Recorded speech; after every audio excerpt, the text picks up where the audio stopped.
컴퓨터는 숫자만을 이해합니다. 컴퓨터는 2차 세계대전을 계기로 많은 발전을 이루게 됩니다. 탱크가 있죠. 탱크에서 쏜 그 포탄이 정확하게 몇 초 후에 날아서 표적에 맞출지를 계산해야 했습니다. 이 계산은 너무도 어려웠습니다. 그래서 아무리 뛰어난 수학자라 할지라도 20시간 이상이 걸렸답니다. 거리, 포탄두의 각도, 그 다음에 바람의 세기, 바람의 방향, 온도, 습도 등 다양한 변인들을 고려해야 했기 때문이죠. 사람이 20시간 계산한 것을 30초 만에 끝낸 기계가 나왔으니 바로 얘입니다. 애니악이라고 불리는 컴퓨터죠. 보시다시피 엄청 큽니다. 그러니까 교실의 한 2배 정도 되는 크기의 하나의 컴퓨터가 있는 겁니다. 애니악 컴퓨터 뒷면에 보면 이렇게 뭔가 빼곡하게 꽂아져 있는 것을 볼 수 있습니다. 이게 뭐냐면 하나의 손바닥 크기만한 이 진공관으로 하나의 숫자를 처리한 것입니다.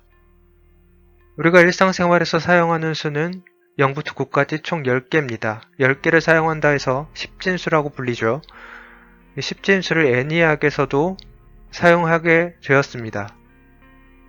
만일 이 진공관 하나당 하나의 숫자를 처리한다면 총 10개의 진공관이 필요하겠죠.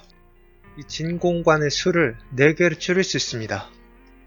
이렇게 줄이게 된다면 컴퓨터의 크기도 줄고 비용 면에서도 이득이 되겠죠. 바로 0과 1만 사용해도 됩니다. 이렇게 왼쪽에는 우리가 자주 사용하는 십진수를 이렇게 이진수의 형태로 오른쪽처럼 바꿔서 표현하면은 4개의 진공관으로도 충분히 수를 표현할 수 있습니다. 13이라는 수를 어떻게 이진수로 표현할 수 있는지 그 방법을 알려드리겠습니다. 먼저 13을 2로 나눕니다. 나누면 6이 되겠죠, 몫이. 그리고 나머지가 1이 될 겁니다. 1이 남겠죠. 자, 여기서 다시 6을 2로 나눕니다. 1을 나눠서 3이 되겠죠. 몫이 3이 됐는데 나머지는 당연히 0이 남겠죠. 이 3을 또다시 2로 나눕니다. 3을 2로 다시 나누면은 1이 되겠고 나머지가 1이 되겠죠. 다 나눠 떨어졌으니까 이것을 이 순서대로 빨간색 순서대로 11, 0, 1 이런 식으로 써주면 110이 써주면 이진수로 바꿔줍니다. 더 엄밀히 표현을 하면 이렇게 가로를 치고 얘는 십진수입니다 라고 표기를 하고 여기는 가로치고 이진수입니다 아래참자로 표기해 주는 게 맞겠죠. 이게 바로 13을 이진수로 변환하는 방법입니다. 컴퓨터는 1101을 4비트로 표현합니다. 즉 1이라는 숫자 하나의 1비트, 0, 1비트, 1도 1비트, 1도 1비트로 표현해서 총 4비트로 표현을 하게 된 것이죠. 다시 말해 1비트라는 것은 0 혹은 1이 들어가는 최소의 단위를 뜻합니다. 0 혹은 1이 8개가 있다면 즉 이 8개의 0과 1을 표현하기 위해선 8개의 비트, 8비트가 필요하죠. 네, 이게 00000000 총 0이 8개 들어갔죠. 얘를 십진수로 고치면 0이에요. 그리고 1111, 1111, 1이 8개 들어갔죠. 얘를 십진수로 고치면 255일 겁니다. 그래서 0부터 255까지 총 0 포함해서 256가지의 수를 이 8비트로 표현할 수 있는 것이죠. 8개의 비트가 모여 1바이트를 형성하게 됩니다. 단위가 다른데요. 이 비트라는 것은 최소의 단위입니다. 바이트는 기본 단위입니다. 예를 들어 우리가 계란을 사러 갈 때 계란 한 개씩, 날계란을 한 개씩 사진 않죠. 보통 15개씩 묶어져 있거나 아니면 30개씩 묶어줘서 기본적인 단위를 사죠. 컴퓨터도 마찬가지로 1비트씩 처리하진 않습니다. 기본 단위인 8개의 비트들이 모여서 1바이트 단위로 정보를 처리하게 됩니다. 왜 1바이트냐면 보통 영문자를 표기할 때 한 문자당 1바이트가 들어가기 때문에 보통 기본 단위로 1바이트를 처리를 합니다. 정보 표현의 기본 단위인 이 1바이트를 1024개 모아놓으면 이식을 전개하면 이렇게 되겠죠. 1바이트들이 2의 10승만큼 있는 거죠. 1024를 2의 10승으로 표현할 수 있죠. 이것을 1kB라고 표현을 합니다. 다시 말해 1바이트들이 1024개 모여있으면 이것을 1kB라고 부릅니다. 여러분 내 PC에 들어가서 로컬 디스크 C 드라이브 들어가면은 자세히 보기에서 보면은 하나의 파일에 1kB라고 KB라고 써진 것을 볼 수 있습니다. 이것을 바로 1kB라고 부르는 것이죠. 자, 만약에 1kB가 1024개 있으면 1kB가 1024바이트라고 했으니까 2의 10승 바이트 곱하기 2의 10승이 되겠네요. 1024도 2의 10승이 되니까요. 자, 이것을 계산하면 2의 10승 더하기 10이 되겠죠. 그래서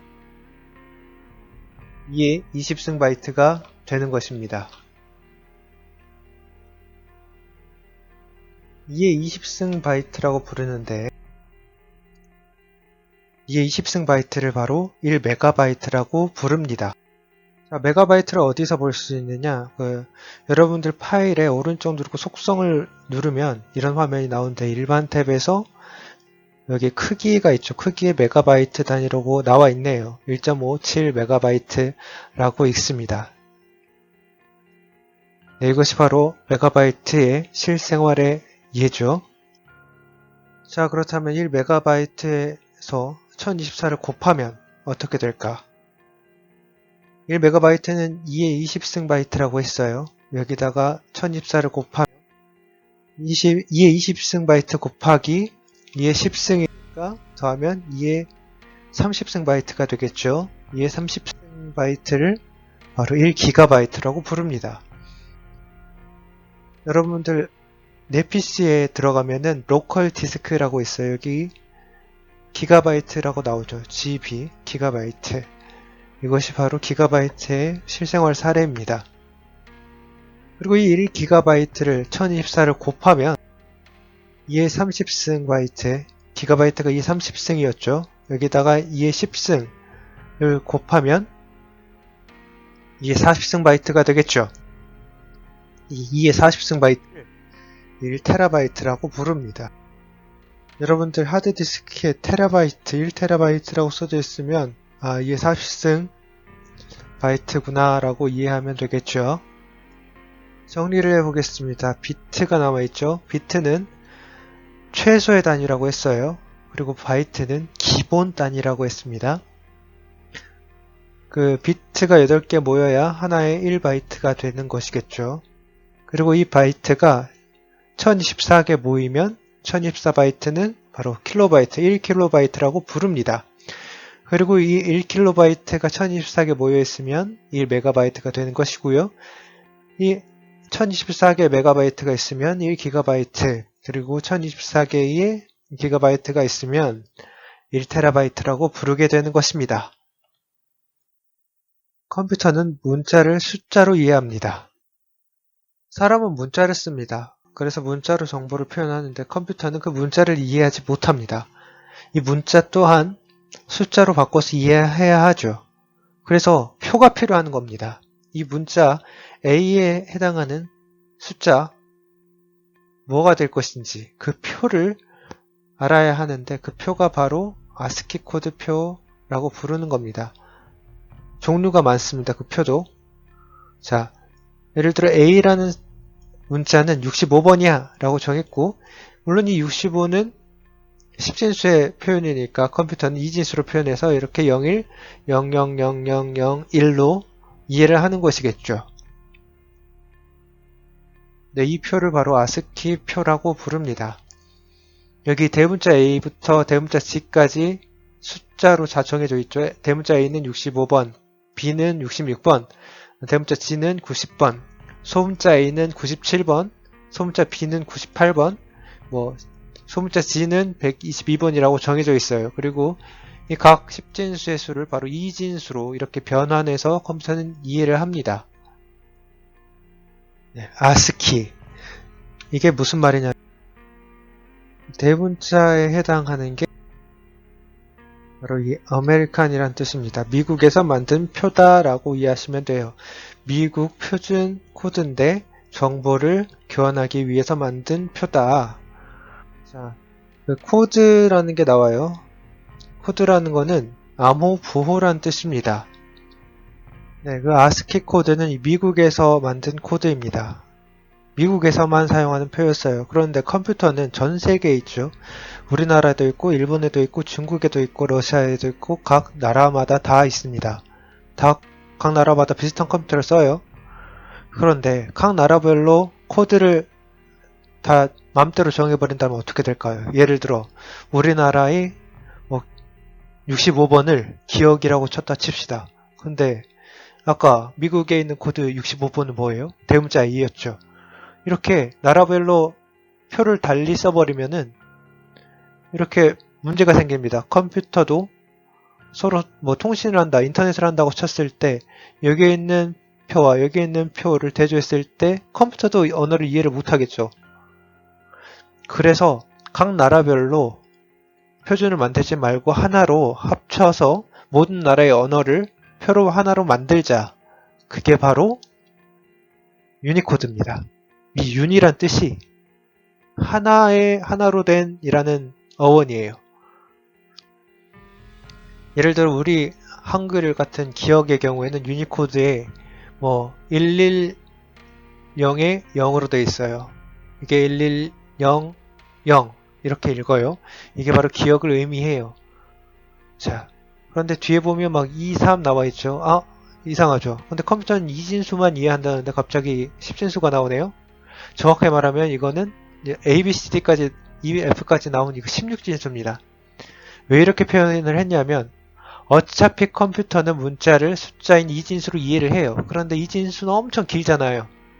그래서 그 2진수를 간단하게 인간이 보기 작게 하기 위해서 한 게 16진수예요.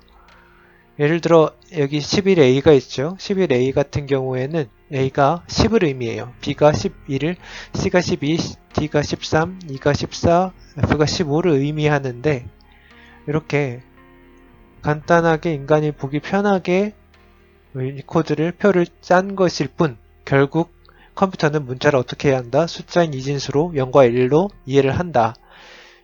네, 이렇게 이해하시면 되겠습니다.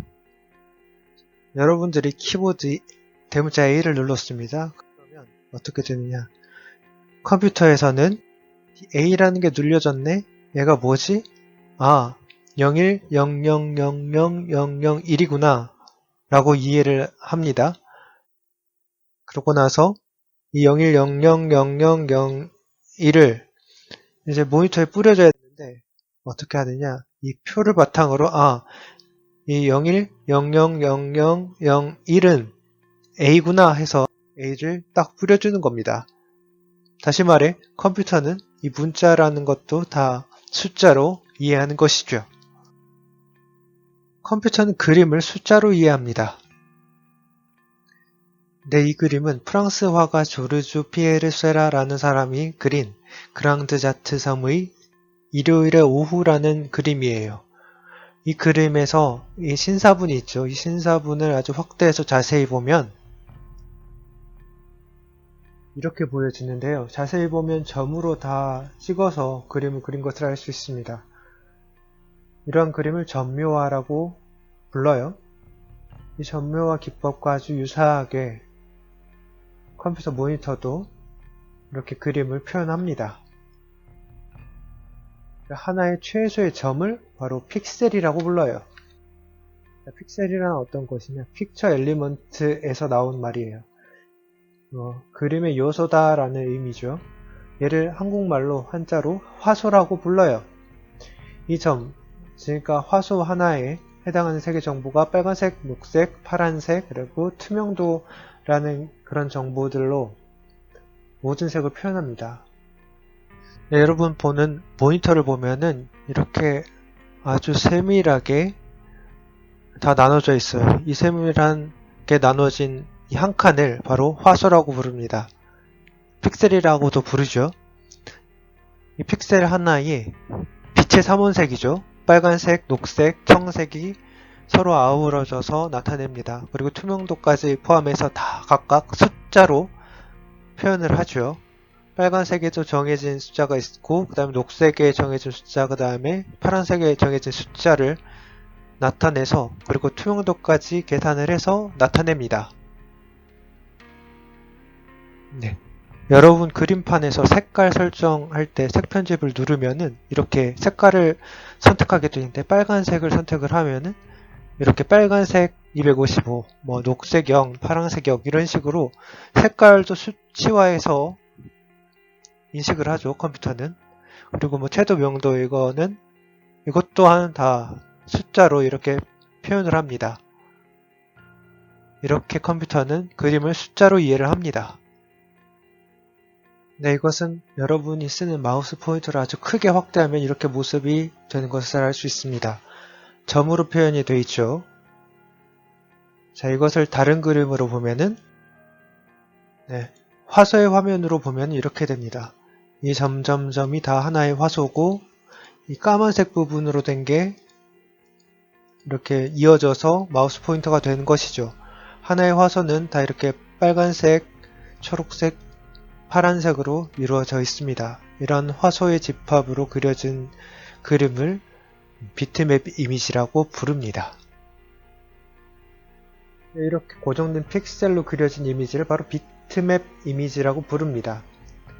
그 비트맵 이미지에는 이름 끝에 점하고 bmp, .gif, .jpeg, .png라고 딱 써져 있어요. 보면 이렇게 그림이 있죠. 이 아이콘 뒤에 .png라고 나와 있네요. 얘는 비트맵 이미지구나 라고 이해하면 되는 거예요.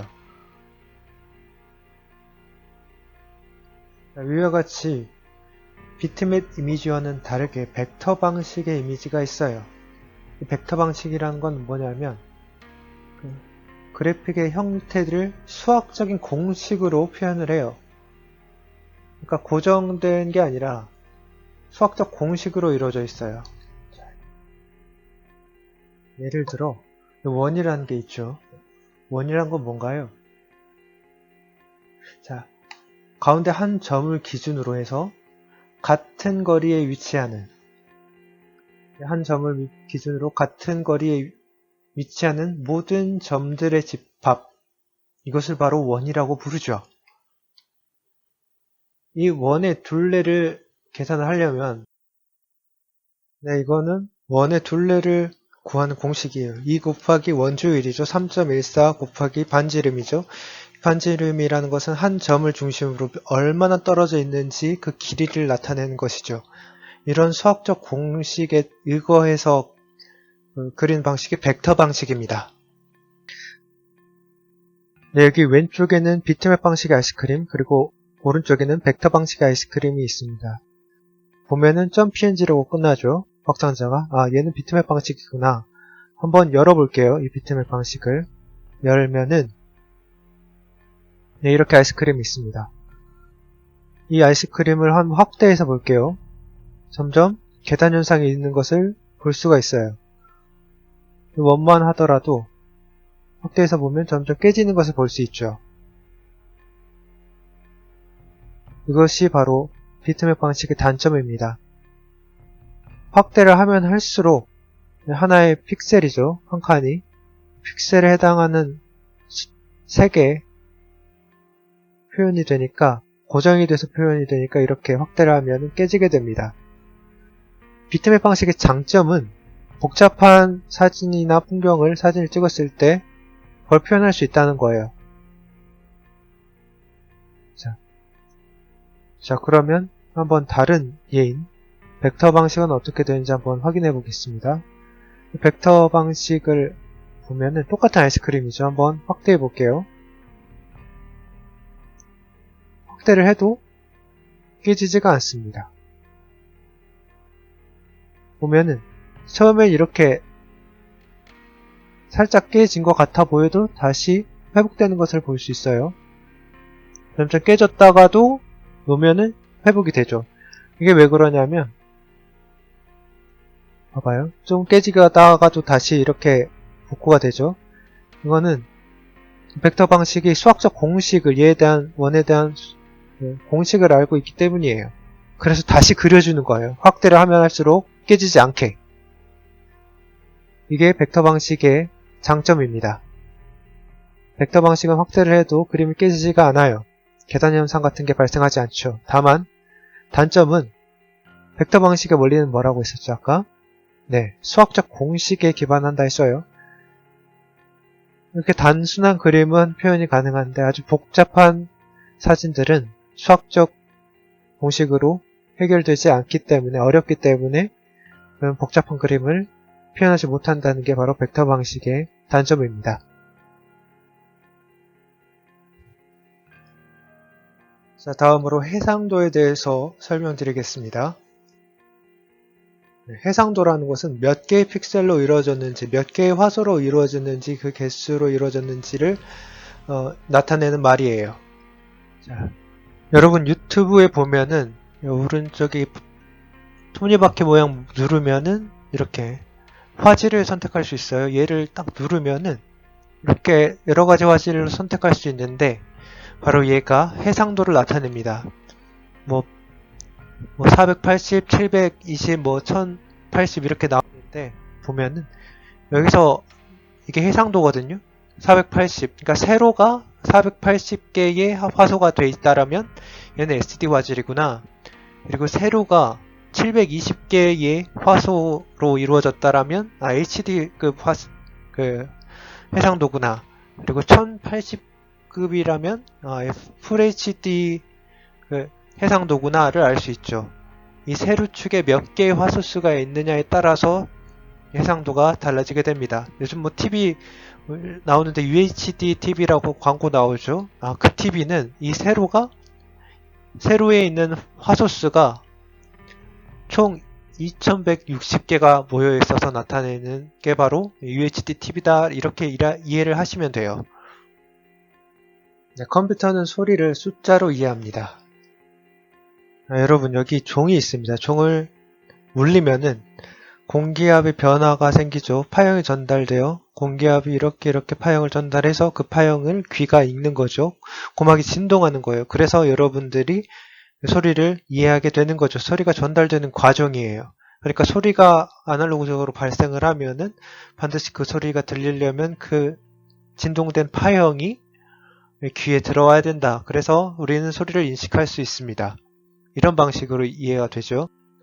네, 그렇다면 컴퓨터는 어떻게 소리를 이해하느냐? 바로 숫자로 바꿔서 소리를 이해합니다. 종소리와 같이 우리가 들을 수 있는 아날로그 신호를 디지털 신호로 바꿔서 숫자로 이해를 합니다. 거기까지의 과정을 총 3단계로 나눌 수 있는데요. 첫 번째가 표본화, 두 번째가 양자화, 세 번째가 부호화 단계를 거칩니다. 첫 번째 단계는 표본화입니다. 우리가 들을 수 있는 일반적인 아날로그 신호를 이렇게 나타낸다면 표본화는 일정한 시간 간격으로 여러 개로 쪼갭니다. 그러니까 표본, 영어로 샘플링한다 라고 하는 거거든요. 이 일정한 간격만큼 샘플링을 하는 겁니다. 1.5 샘플링하고 6.9 샘플링하고 3.3 샘플링하고 1.7 샘플링하고 이렇게 각각의 일정한 간격으로 아날로그 파형을 나눕니다. 이게 바로 표본화입니다. 그 표본화한 것을 두 번째인 양자화 단계에서 어떻게 하느냐, 양을 정확하게 잽니다. 이게 무슨 말이냐면 앞에서 이렇게 표본화 단계에서 1.5, 6.9를 수집했잖아요.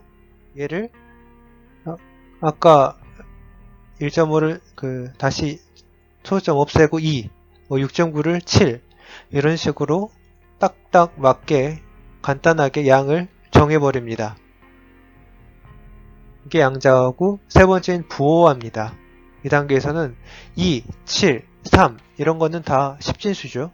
이 십진수를 0과 1로 표현한 이진수로 변환해서 전기적 신호로 갈 수 있게끔 부호화 시켜서 보내는 단계, 이게 바로 부호화 단계입니다. 세 번째 단계죠. 자, 먼저 가수가 녹음을 한다라면 이렇게 될 거예요. 먼저 가수가 노래를 하겠죠. 그러면 그 파형이 나올 거예요. 가수의 목소리가 아날로그 입력으로. 그러면 그 파형을 세로로 쪼개요. 일정한 간격으로 샘플링을 합니다. 그러면 그 값을 양을 정확하게 정하고 그 값을 0과 1로 표현해서 부호화시킨 다음에 디지털로 변환을 하죠. 그 디지털로 변환한 것을 저장을 합니다. 컴퓨터에. 그래서 그 저장된 것을 뭐 복사를 하건 어떻게 판매를 하건 여러분들의 핸드폰까지 왔다고 칩시다. 그러면 그 저장된 핸드폰에서 다시 디지털화된 것을 부호화, 양자와 표본화 순으로 다시 바꿔서 아날로그 소리로 여러분들이 들을 수 있는 거예요. 다시 말해서 여러분들이 들을 수 있는 소리는 이 아날로그 소리밖에 안 됩니다. 그리고 컴퓨터는 디지털밖에 이해를 할 수 없고요. 물론 이 디지털 소리를 인간이 들을 수는 없죠. 만약에 인간이 이 디지털 소리를 들을 수 있다면, 디지털화된 소리를 들을 수 있다면 옆에 있는 사람의 전화까지 다 들릴 수 있겠죠. 멀리서도. 그런데 우리 인간은 아날로그화된 신호만 귀에서 인지하기 때문에 이런 과정을 거쳐서 우리가 음악을 듣는 겁니다. 컴퓨터는 이처럼 이렇게 아날로그 소리를 디지털화해서, 즉 0과 1이라는 숫자로 표현을 해서 이해를 하게 됩니다. 자, 어떤 mp3 플레이어의 광고예요. 원음 소스, 그러니까 원음 아날로그 소리가 파형이 이렇게 됐다는 거예요. 그런데 CD 퀄리티의 경우에는 이러한 간격으로 샘플링을 한다는 거예요. 표본화를 한다는 거죠. 그럼 파형 모양이 이렇게 나온대요. 양자화 해가지고 그리면. 그런데 자기네들 mp3 사운드는 이렇게 더 세밀하게 표본화를 한다는 거죠. 더 많은, 같은 시간에 더 많이 샘플링을 한다는 거예요. 표본화를 한다는 거예요. 그러면 그럴수록 이 원음과 아주 비슷한 모양이 됐겠죠. 그래서 보다 원음에 가까운 디테일과 사운드를 재생을 한대요. 이게 여기서 나오는 겁니다. 소리를 숫자로 이해하기 때문에 더 많은 샘플링을 하면 할수록 더 원음에 가까운 소리, 즉 더 고음질의 소리가 날 수 있는 것이죠.